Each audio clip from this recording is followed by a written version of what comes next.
안녕하세요. 최영도 목사입니다. 3월부터 저희가 이제 계획했던 게 있었죠. 바로 이제 3월부터는 이제 셀 체제가 됩니다. 정확하게는 이제 소그룹으로 이제 나누게 된다는 것이죠. 교회에는 대그룹과 소그룹이 있습니다. 대그룹은 여러분들 다 아는 것처럼 우리가 11시 때나 그때 예배를 드리러 오시죠. 그 예배가 대그룹입니다. 대그룹은 사실상 순서가 다 있죠. 주보에도 확인해 보시면 뭐 대표기도 찬양, 그리고 이제 설교 말씀, 그리고 성가대, 축도가 그렇게 주어져 있습니다. 이거는 이제 많은 사람들이 모여가지고 하는 이제 대그룹이고요. 사실은 이제 소규모로 이제 사람들과 만나면서 이야기를 하고 교제를 나누는 것은 이 소그룹이라고 얘기를 합니다. 특별히 오늘 한 PPT를 한번 띄워주실래요? PPT를 한번 띄워보면요.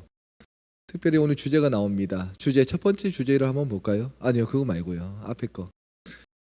오늘 주제가 뭐냐면 여러분들 이제 셀로 나누기 전에, 특별히 이제 소그룹으로 나누기 전에 여러분들께 이제 소그룹에 대한 필요성과 그 중요성에 대해서 좀 알려야겠다는 생각이 좀 들게 되었습니다. 그래서 여러분들과 함께 이 소그룹이란 도대체 무엇인가, 그렇다면 왜 필요하지? 라는 생각이 좀 들 수가 있잖아요. 그래서 여러분들과 한번 이 부분에 대해서 좀 언급을 좀 하려고 합니다. 그래서 오늘 제목이 뭐죠? 제가 온라인상으로서는 여러분들의 목소리가 들리지 않습니다. 하지만 같이 한번 읽어볼까요? 같이 한번 읽어보시겠습니다. 시작. 소그룹의 필요성과 그 중요성입니다. 소그룹의 필요성과 그 중요성. 소그룹이 왜 필요할까? 소그룹이 왜 중요하지? 그런 의문 좀 들죠. PPT 한번 넘겨주시고요. 소그룹이란 무엇일까요?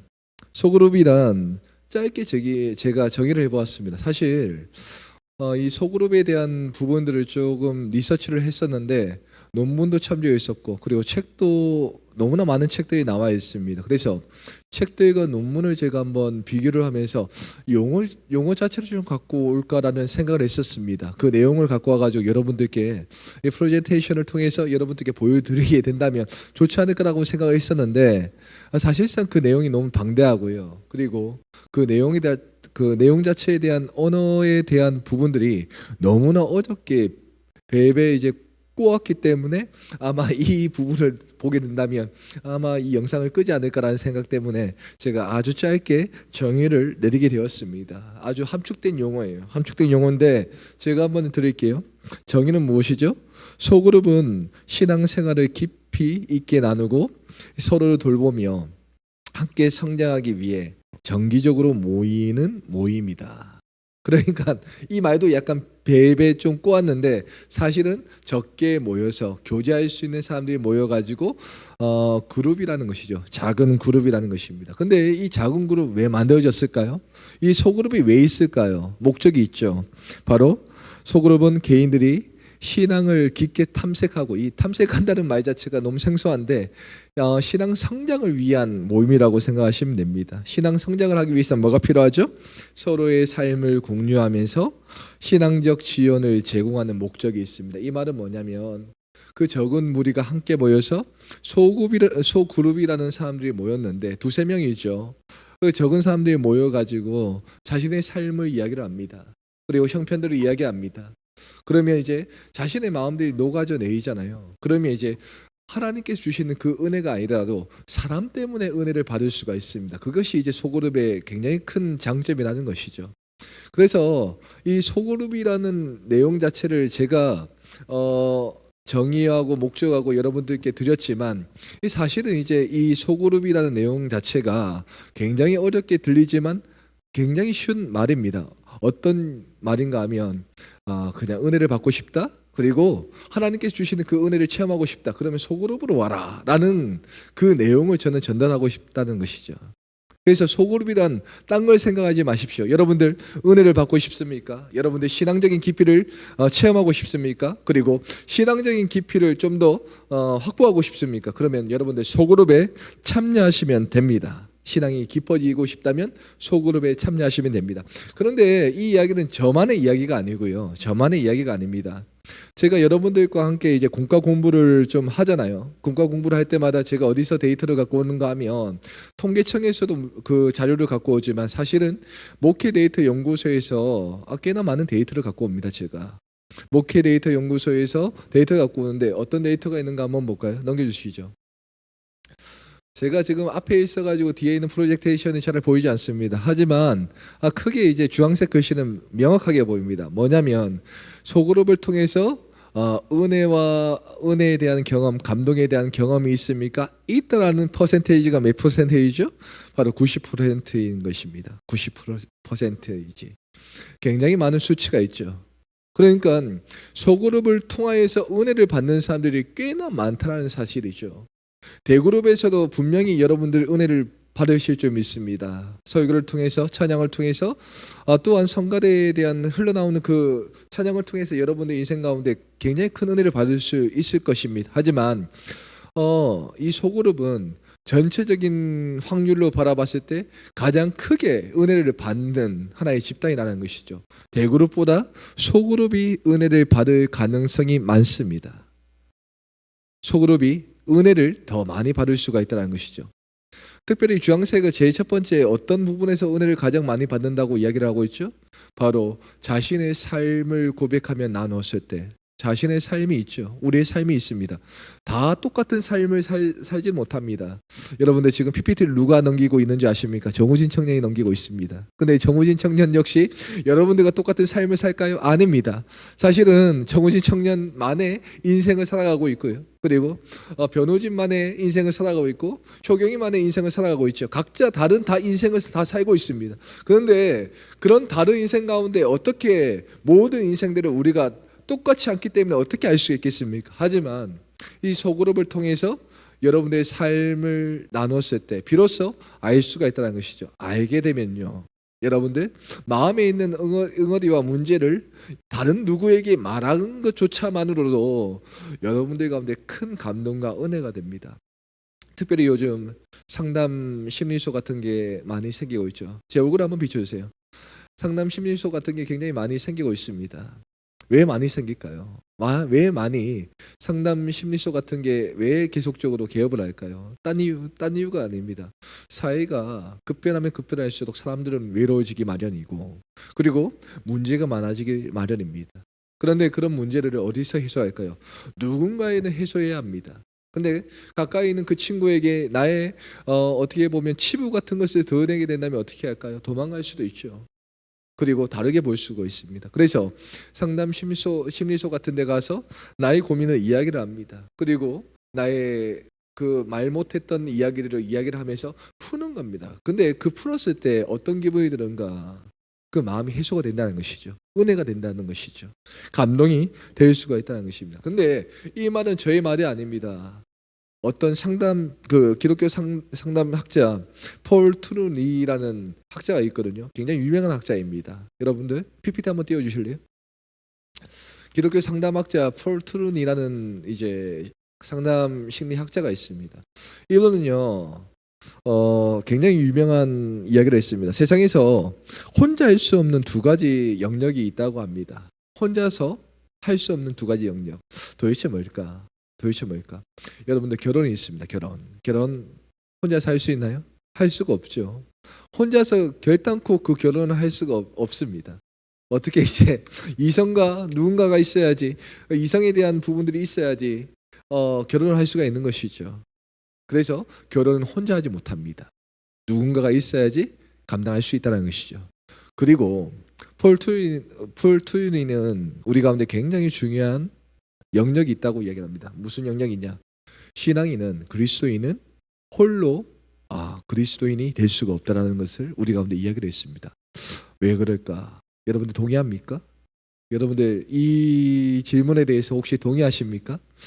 왜 이런 이야기를 했을까? 그런데 이 상담 심리학자 폴 트루니뿐만 아니라 사실은 성경에서도 그런 내용이 나오고 있습니다. 한번 볼까요? PPT 한번 넘겨주세요.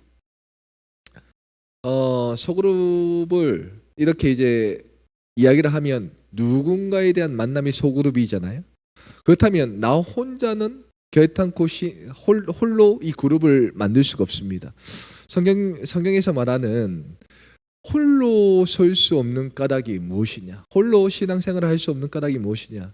성경에서 이렇게 이야기를 하고 있습니다. 바로 우리 신앙인들은 그리스도인의 몸의 공동체 가운데 속해 있다라고 이야기를 하고 있습니다. 공동체는요, 홀로 공동체를 못 만듭니다. 누군가가 있어야 됩니다. 함께 만들 사람이 필요합니다. 공동체를 이끌 사람이 필요하다는 것이죠. 그리스도인의 몸이라는 것이 무엇일까요? 사람의 몸을 비유한다면 머리는 예수 그리스도시죠. 그리고 손과 발과 무릎과 모든 부분들이 다 필요합니다. 그렇다면 홀로 그 몸을 지탱할 수가 없다는 것이죠. 누군가가 함께 만들어가는 것이 공동체이고, 이 공동체 안에서 신앙 성숙이 되며 그리고 그리스도인이 될 수가 있다는 사실을 우리 가운데 성경에서는 뼈저리게 이야기를 하고 있다는 것입니다. 그래서 성경에 있는 많은 인물들은 혼자 하나님께 신탁을 받으면서 처음에는 나갔지만 홀로 일하는 것이 아니라 하나님께서 붙여준 동역자와 함께 그의 일을 감당하는 것을 볼 수가 있습니다. 그래서 교제가 참 중요하고요, 서로에 대한 사랑도 중요하고 돌봄과 사랑이 참 중요하다는 것을 우리가 알 수가 있습니다. 이것은 저의 이야기가 아니라 성경에서 이야기를 하고 있다는 것이죠. 대표적으로 성경에서 어떤 인물이 있었는가 한번 볼까요? 넘겨주시죠, PPT.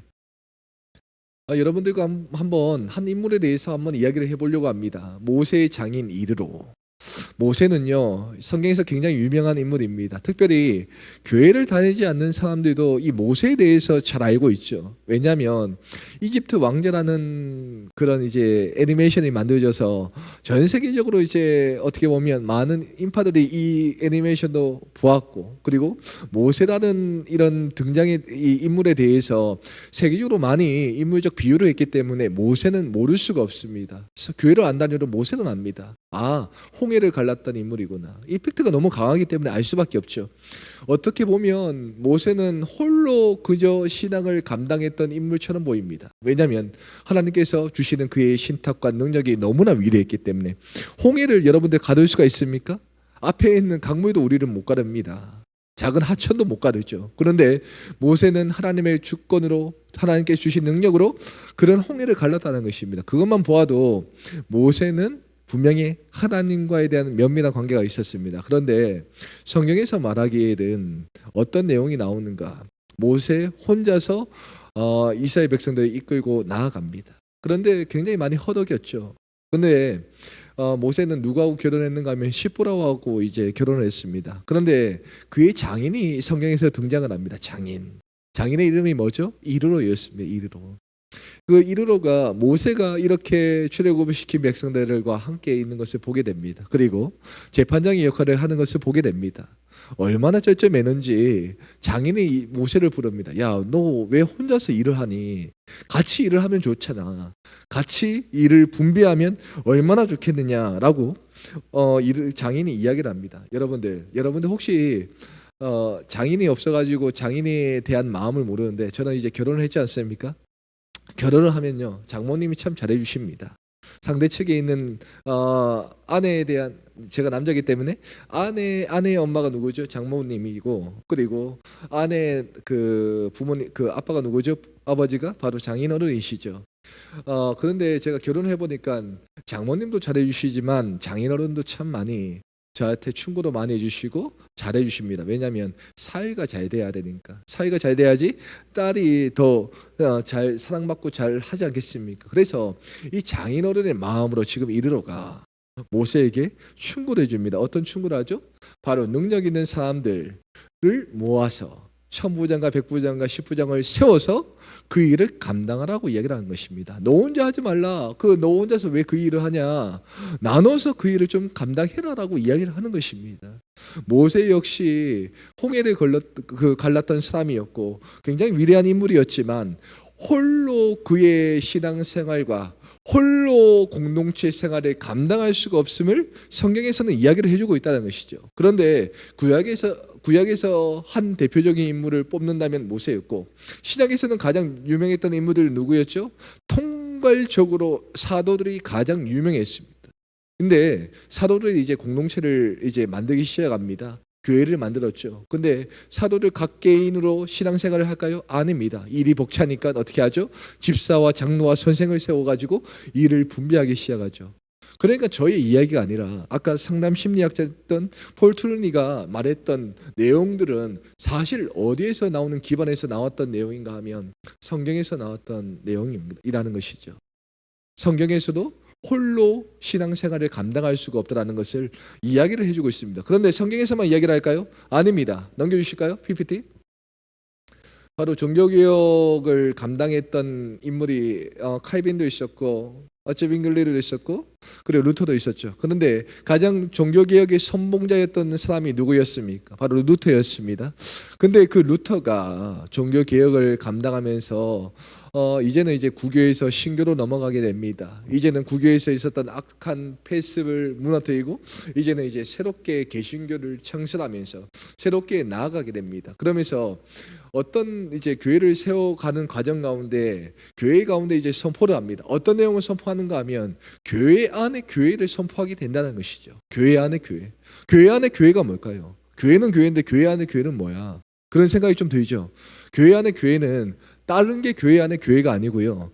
소그룹이 여러분들 교회 안에 교회입니다. 두세 사람이 모인 곳에 성령이 임재합니다. 두세 사람이 있는 곳에 말씀을 나누는 곳에 은혜가 있습니다. 바로 그것이 소그룹이라는 것이죠. 뉴턴은 왜 한국 왜 교회가 왜 구교가 왜 계속적으로 멸망을 하면서 왜 부패 가운데 나아가게 됐을까?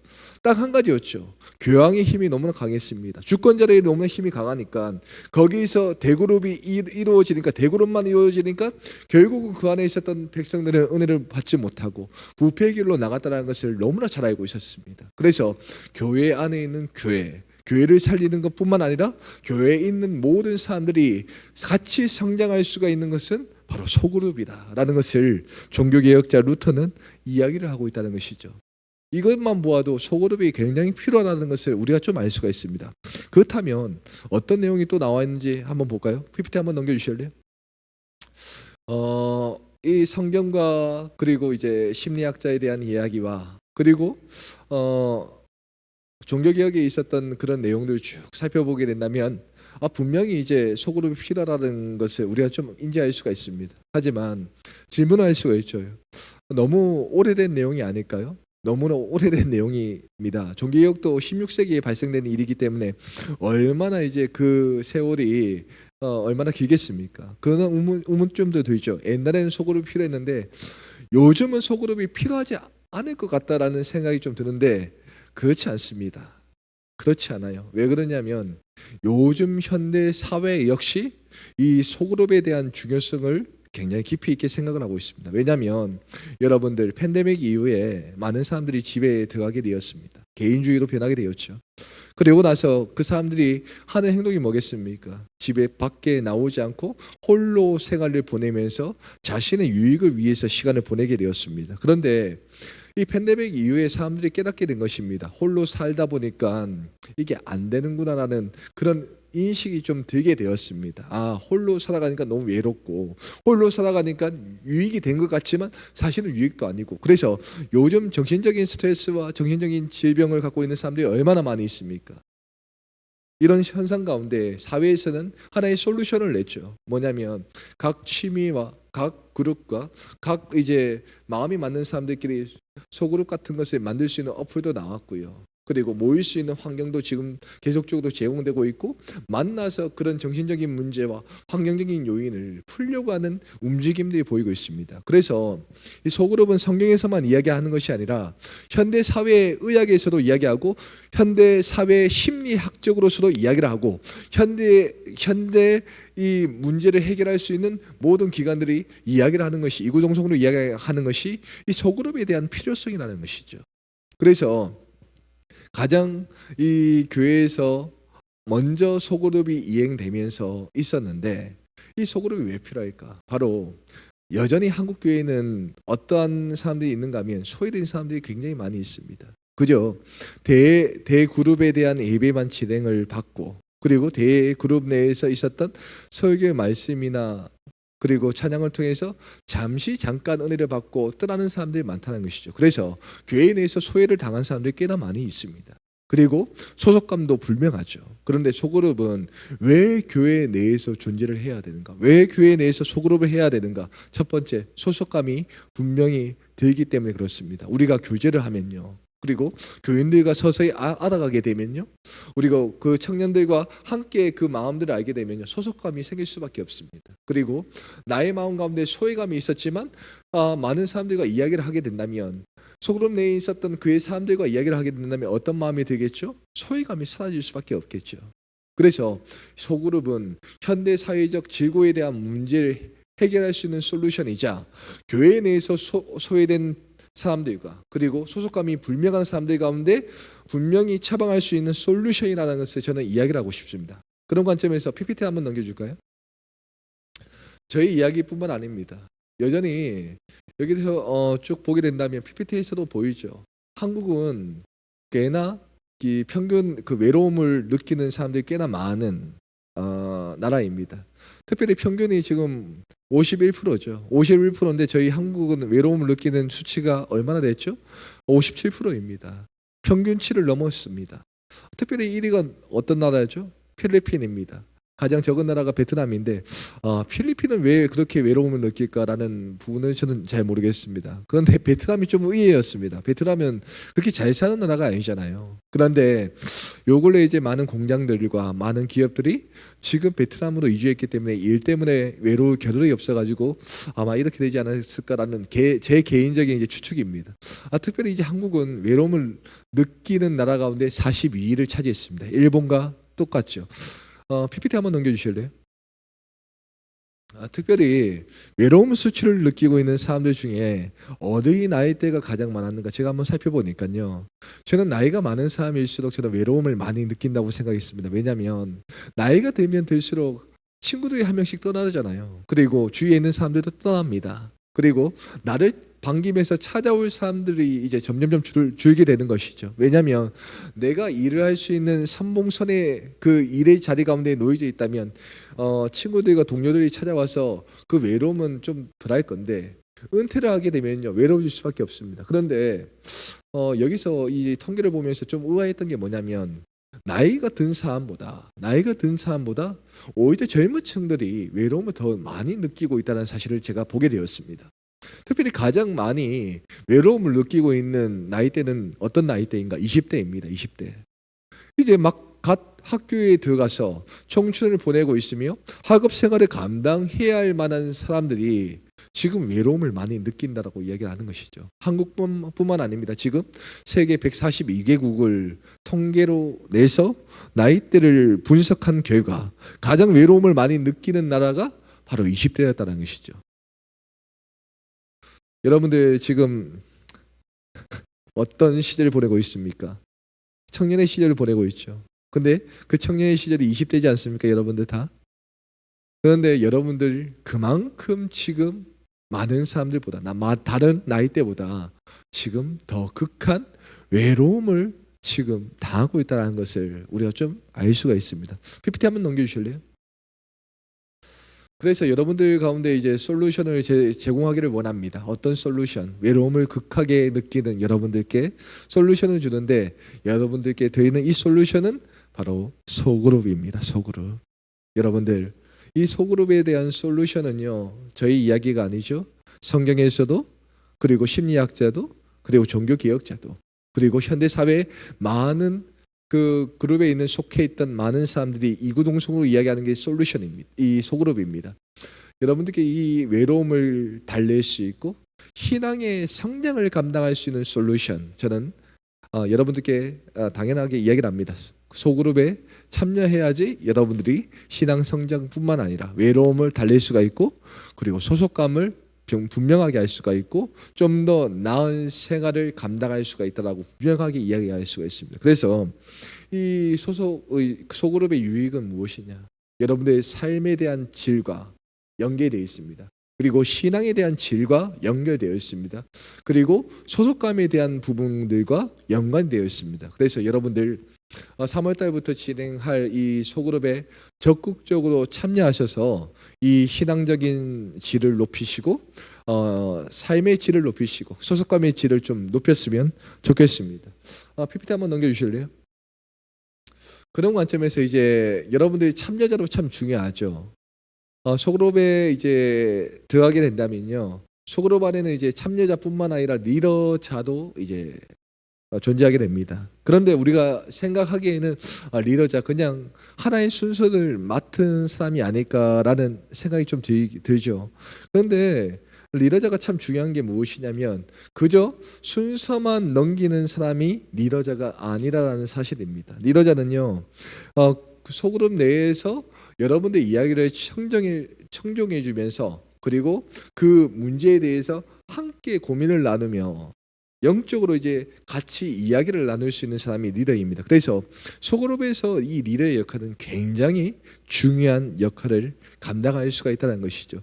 아마 여러분들께 아직까지 리더자에 대한 부분들 공표하지 않았는데 리더자가 여러분들과 함께 이제 소그룹을 이제 진행을 하게 될 것입니다. 근데 그 리더자는 어떠한 사람인가? 그저 순서만 넘기는 사람이 아니라 여러분의 영적인 부분들과 그리고 삶에 대한 부분들을 같이 공유하여서 나갈 수가 있는 지체가 바로 리더자라는 것을 먼저 이야기를 하고 싶습니다.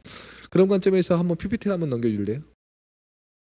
제가 목회 데이터 연구소를 보니까요, 많은 교회가 이제 소그룹을 하고 있잖아요. 많은 교회들이 지금 소그룹을 감당하고 있는데 그 소그룹의 참여자들이 이야기를 했습니다. 어떤 리더자가 좋은 리더자입니까? 어떤 리더자가 좋은 능력 있는 리더자이고 선호하는 리더자입니까? 제가 이걸 보면서 리더자가 그저 영적으로 지적을 하고 영적으로 이제 잘 케어해주며 말씀을 잘 전하는 리더자가 참 좋은 리더자라고 저는 생각을 했었습니다. 하지만 오늘 통계 자료를 보니까 그거는 아니더라고요. 보니까 어떤 사람, 어떤 리더자가 참 좋은 리더자인가, 참여자들이 투표하면서 통계 자료를 냈습니다. 그 통계 자료 1위가 누구죠? 바로 구성원들의 마음을 열 수 있는 사람, 열어줄 수 있는 그런 환경을 조성할 수 있는 사람, 그런 사람이 참 좋은 리더자이다. 그리고 그런 리더자가 능력 있는 리더자이다라고 이야기를 하고 있습니다. 여러분들 가운데 리더자가 있습니다. 그 리더자는 다른 것도 이제 중요하죠. 기도하는 것도 중요하고요. 그리고 말씀 보는 것도 참 중요합니다. 하지만 리더가 되었을 때 가장 먼저 해야 할 것은 뭐냐면 참여자들에 대한 그 함께 공동체 내에서 소그룹을 진행할 그 참여자에 대한 마음들을 여는 게 가장 중요한 임무입니다. 여러분들 그렇게 그런 환경을 조성하여서 인정받는 리더자, 그리고 그 소그룹 내에서 참 은혜가 넘치는 그런 리더자의 역할을 좀 감당하였으면 좋겠습니다. 리더자에 대한 방법론적인 부분들은 제가 다시 한번 다른 영상을 통하여서 제가 한번 만들어 보겠습니다. 이제 결론을 한번 내볼까요? 결론 내겠습니다. 넘겨주시고요. 네, 결론 내겠습니다. 결론. 소그룹에 대한 부분들을 우리가 좀 살펴보았죠. 소그룹은 삶의 질뿐만 아니라 그리고 영적인 질, 그리고 소속감의 질을 높이는 데 매우 중요한 것이 바로 소그룹이라고 이야기를 했습니다. 여러분들 3월 달부터 이제는 곧 이제 시작을 합니다. 제가 소그룹에 진행될 책을 미리 구입을 했고요. 그 책들이 어떻게 보면 누군가에게는 이제 좀 딱딱하게 보일 수가 있겠지만 그래도 괜찮은 책을 제가 샀다고 생각이 듭니다. 그 책을 통해서 여러분들 신앙을 다시 한번 점검하고요. 삶에 대한 부분들을 나누어서 이번 소그룹을 통해서 2024년도에는 영적인 질과 그리고 삶의 질과 그리고 소속감의 질을 높이는 저와 여러분들 다 되시기를 소망하겠습니다. 오늘 영상은 여기까지 하겠습니다. 감사합니다.